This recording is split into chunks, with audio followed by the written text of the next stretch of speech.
میرے ذہن میں یہ بات آئی کہ ہم سب در حقیقت دین کے طالب علم ہیں. لوگ عالم کہہ دیتے ہیں، لیکن عالم بڑی بات ہے.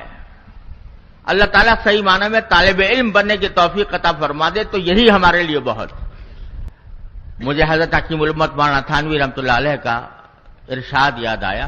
وہ فرماتے تھے کہ اگر ساری دنیا کے عقلاء مل کر شریعت کے کسی بھی مسئلے پر کوئی بڑے سے بڑا اشکال لے کر آ جائیں تو یہ ناکارہ 2 منٹ میں ان کو لاجواب کر سکتا ہے. 2 منٹ میں ان کو لاجواب کر سکتا ہے. اور میں تو ایک ادنا طالب علم ہوں، علماء کی تو بڑی شان ہے. یہ فرماتے تھے. ساری زندگی اپنے آپ کو طالب علم ہی قرار دیا.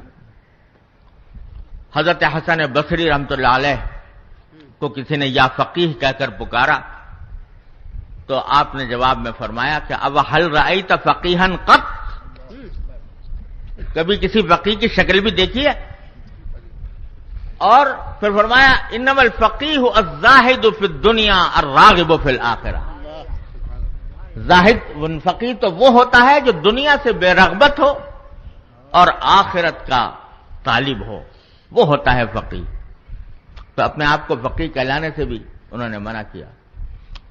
تو ہم سب طالب علم ہیں. اللہ تعالیٰ طالب علم بنا دے، پتہ نہیں ہے بھی کہ نہیں، کیونکہ طالب علم تو وہ ہوتا ہے جس میں علم کی طلب اس کی رگ و پے میں سمائی ہوئی ہو. اللہ تعالیٰ ہم سب کو طالب علم بننے کی توفیق عطا فرمائے.